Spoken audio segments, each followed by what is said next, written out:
الحمدللہ رب العالمین والصلاة والسلام علی اشرف الانبیاء والمرسلین اما بعد فاعوذ باللہ السمیع العلیم من الشیطان الرجیم۔ 23ویں سپارے کی تفسیر انشاءاللہ آپ بھائیوں کے سامنے پیش کی جائے گی۔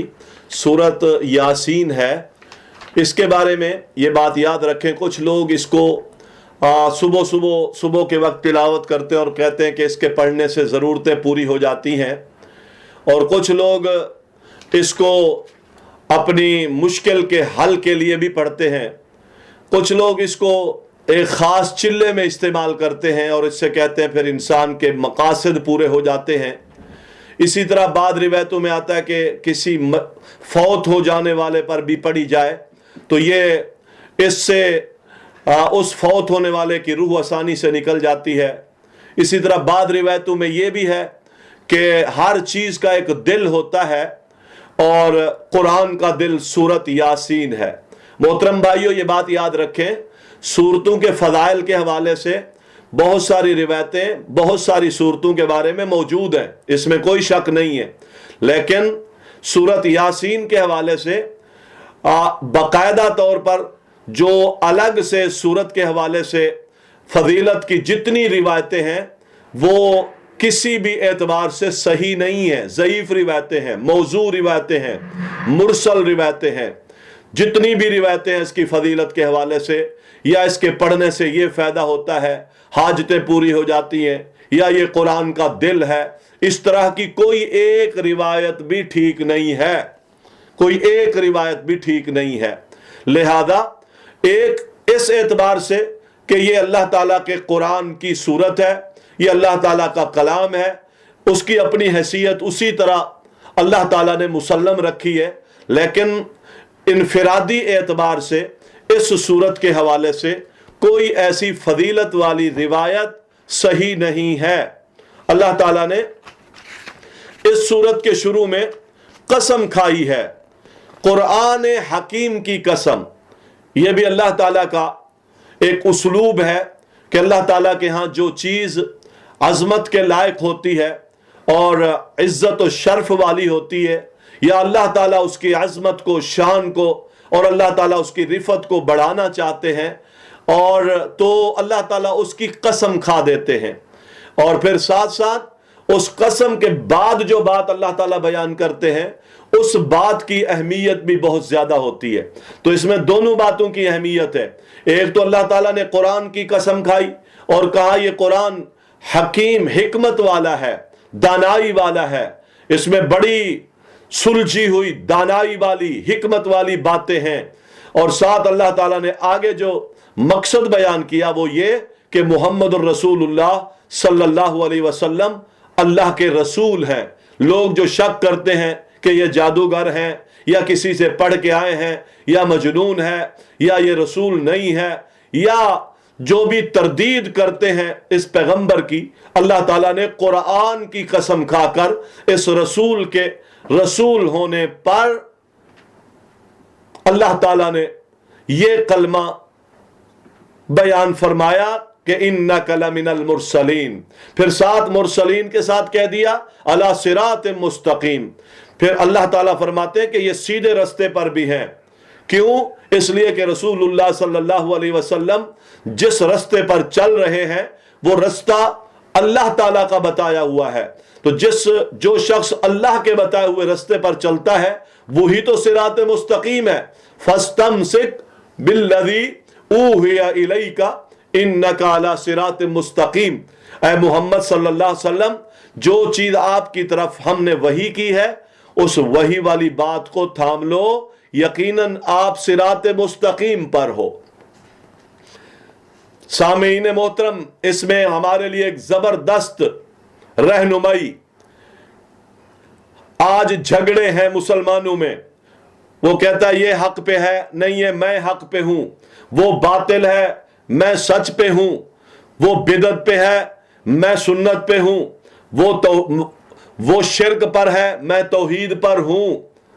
ہر گروہ، ہر جماعت، ہر شخص اپنے آپ کو حق پہ سمجھتا ہے۔ اس کے لیے اللہ تعالیٰ کا فیصلہ سنیں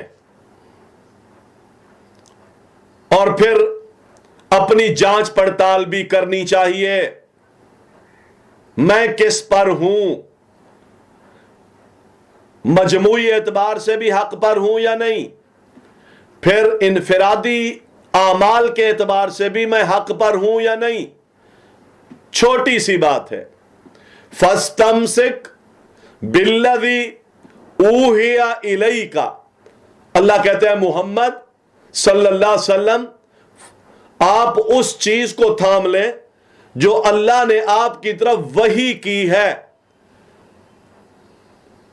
وحی کے حکم کو تھام لیں، اِنَّكَ عَلَى صِرَاطٍ مستقیم، آپ صراط مستقیم پر ہیں۔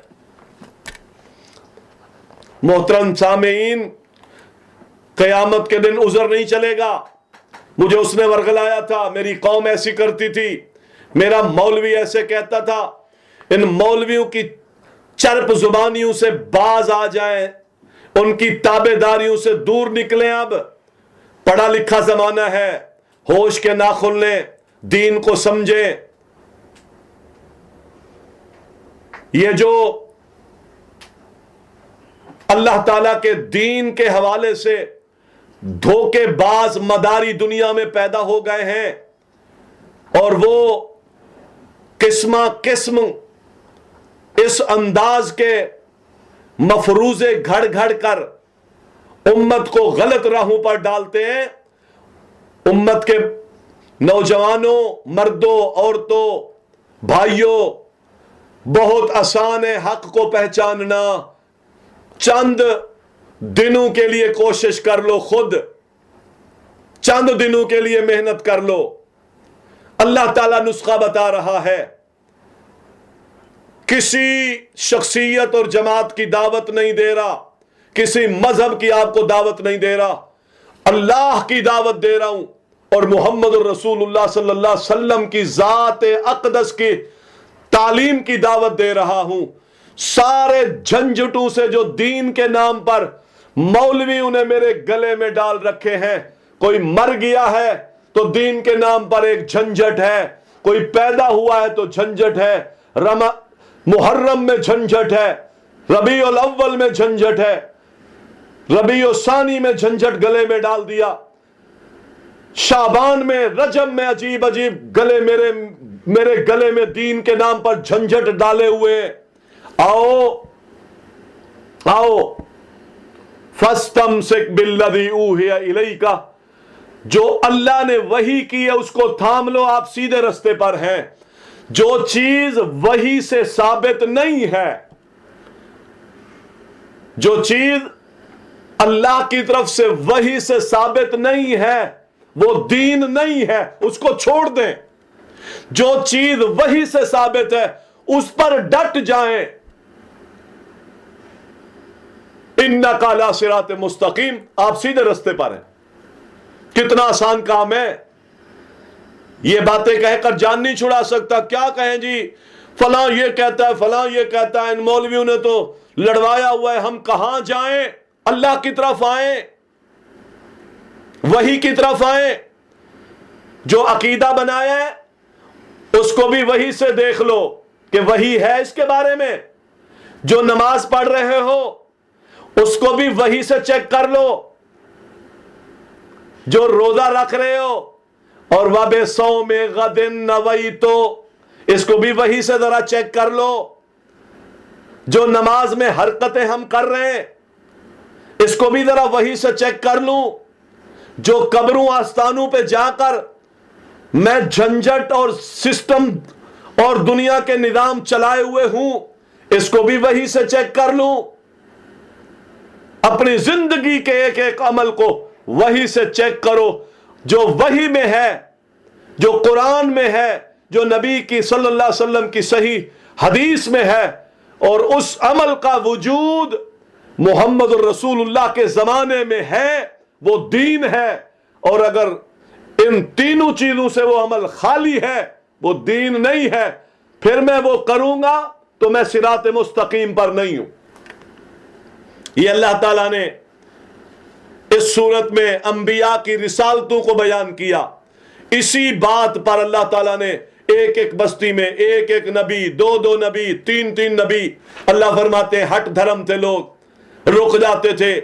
ایسے پتہ چلتا تھا ان کے آگے بھی دیوار ہے، پیچھے بھی دیوار ہے، کانوں میں انہوں نے پردے ڈالے ہوئے اور آنکھیں انہوں نے بند کی ہوئی ہیں، گردن میں انہوں نے توق ڈالے ہوئے، اپنی ٹھوڑیاں اور اپنے سر اوپر اٹھائے ہوئے، ماننے سننے کے لیے تیار نہیں ہے. ایسے نہ بنے، یہ بدبختی ہے. اللہ تعالیٰ فرماتے ہیں بدبختی ہے. پھر اللہ تعالیٰ نے اپنی توحید پر بہت ساری نشانیاں بیان فرمائیں.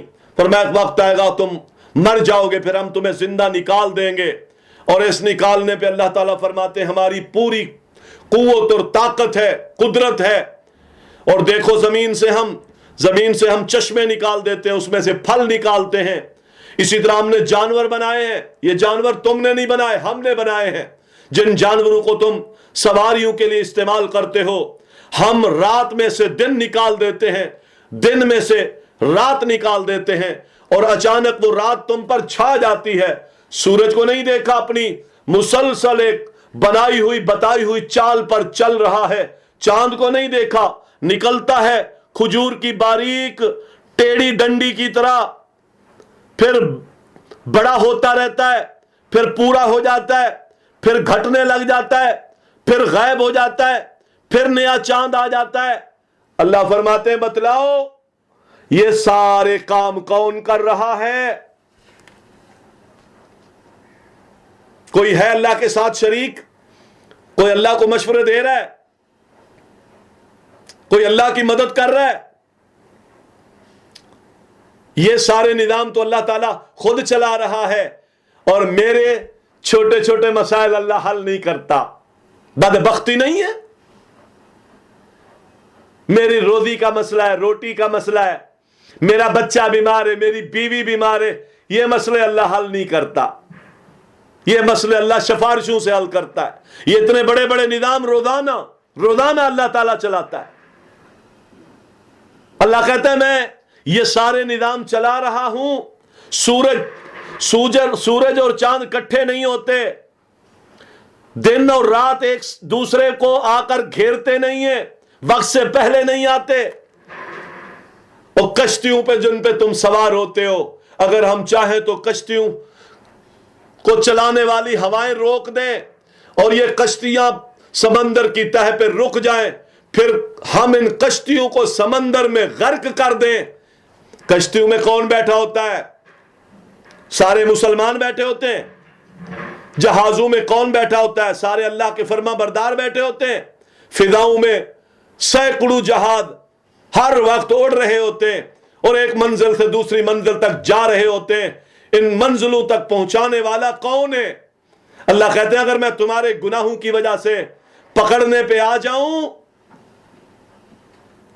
تو کوئی اپنی منزل پہ پہنچ نہ سکے، کوئی دوسرے کنارے لگ نہ سکے. محترم بھائیو، یہاں کون ہے جو عیوب پہ پردے ڈالتا ہے؟ کون ہے جو کافروں کو بھی ایک منزل سے دوسری منزل تک پہنچا دیتا ہے؟ بتائیں نا کون ہے؟ ان کی مورتیاں ہیں، ان کے بت ہیں. ان کافروں کو منزل تک کون پہنچاتا ہے؟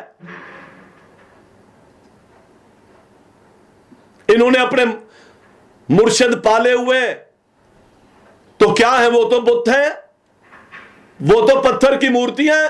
ان کافروں کو منزلوں تک کون پہنچاتا ہے؟ ان کشتیوں کے سفر کروا کے ایک ساحل سے دوسرے ساحلوں تک کون پہنچاتا ہے؟ جب اللہ ان کافروں کو وہاں تک پہنچاتا ہے تو تیری نہیں سنتا، تو کلمہ پڑھتا ہے، تیرا تو مالک ہے وہ، تو اس کو سجدہ کرتا ہے. پھر تو بدل کیوں جاتا ہے؟ پھر غیر کی دہائیاں کیوں دیتا ہے؟ پھر تیری نگاہیں غیر کے دروازے پر امید کی کیسی حیثیت سے کیوں لگی رہتی ہے؟ رب کے دروازے سے یہ امیدیں منقطع کیوں کر لی تو نے؟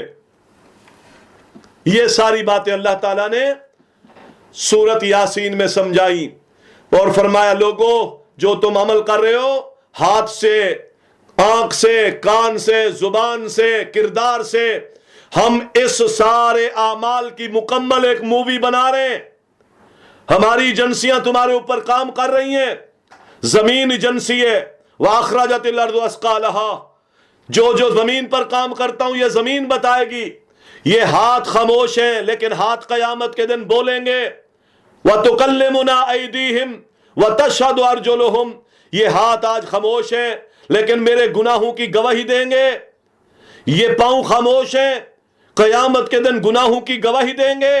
خیال کر لے، کئی گواہ ہیں میرے کردار پر، میرے اس وجود پر، جو میری زندگی کی ایک ایک حرکت کو نوٹ کر رہے ہیں۔ اللہ تعالیٰ کہہ رہا ہے الْيَوْمَ نَخْتِمُ عَلَىٰ أَفْوَاهِهِمْ، اس کے منہ کو بند کر دیں گے، اس کے باقی اعضاء سے کہیں گے تم بولو، اور یہ اعضاء گواہی دے رہے ہوں گے۔ یہ چیخے گا، کیوں گواہی دی؟ وہ کہیں گے انطقنا اللہ الذی انطق کل شیء، جس رب نے ہر ایک کو بولنے کی طاقت دی ہے اسی نے ہم سے بلوایا ہے تو ہم بول پڑے ہیں۔ یہ جسم کا بعض اعضاء بھی اللہ کی بارگاہ میں ہمارے خلاف گواہی دیں گے۔ یہ بھی اللہ تعالیٰ نے یہ بات بیان کی۔ اس کے آخر میں اللہ تعالیٰ فرماتے ہیں ہم جس کو لمبی عمر دے دیتے ہیں اس کو تخلیق میں الٹا کر دیتے ہیں۔ یہ بھی اللہ تعالیٰ کی ایک قدرت کاملہ ہے کہ انسان جب عمر رسیدہ ہو جاتا ہے تو عقل جواب دے جاتی ہے، قوت جواب دے جاتی ہے، گھٹنے جواب دے جاتے ہیں، فہم جواب دے جاتی ہے۔ جو ہنر اس کے پاس تھا، علم اس کے پاس تھا، وہ بھول جاتا ہے۔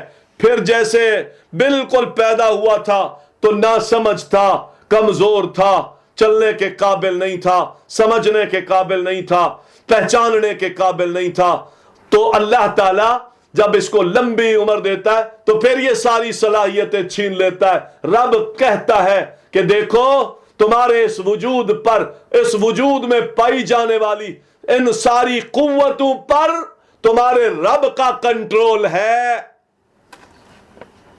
اصل یہ سمجھ کہ تیرے اس وجود پر، تیرے اس وجود میں پائی جانے والی ساری صلاحیتوں پر رب کا کنٹرول ہے۔ ایک وقت تھا یہ صلاحیتیں ناپید تھیں، پھر بولنے کے قابل کیا، پکڑنے کے قابل کیا، پہچان کے قابل کیا، قوتیں عطا فرمائی۔ پھر ایک وقت آیا بڑھاپا دے دیا، بڑھاپے کی آخری دہلیز تک لے گئے۔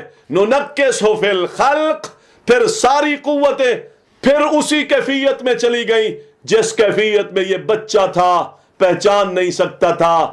بولنے میں بیچارہ اس کی قوت فصاحت ختم ہو گئی تھی، اس کے بازو میں قوت نہیں تھی، قوت ثبات نہیں تھی۔ آج پھر ایسا ہو گیا۔ اللہ فرماتے ہیں اگر میں یہ کر سکتا ہوں تو قیامت کے دن تمہارے اس وجود کو دوبارہ بنا کے قیامت کے دن میں دوبارہ تم سے حساب و کتاب لینے پر بھی قادر ہوں۔ وَضَرَبَ لَنَا مَثَلًا وَنَسِيَ خَلْقًا، آج تم مثالیں دیتے ہو کہ ہم جب بوسیدہ ہڈیاں ہو جائیں گے تو کیسے ہم زندہ ہوں گے۔ اللہ کہتے ہیں کہ یہ کیوں مثالیں دیتے ہو؟ وَنَسِيَ خَلْقًا، تو اپنی پیدائش کو بھول گیا ہے، تو نہیں تھا، میں نے وجود دے دیا، پھر تیرا وجود ختم کر دوں گا، پھر تجھے دوبارہ وجود دے کے اپنی بارگاہ میں کھڑا کر کے تیری زندگی کا تجھ سے حساب لوں گا۔ تو سن لے، غور کر لے، تدبر کر لے۔ وَإِلَيْهِ تُرْجَعُونَ، تو نے رب کی طرف لوٹ جانا ہے۔ جب لوٹ جانا ہے تو اس کے جانے کی تیاریاں کر تاکہ تیرا امتحان وہاں صحیح ہو جائے، تو پاس ہو جائے اور اللہ کی جنت کا مستحق بن جائے۔ وَمَا عَلَيْنَا إِلَّا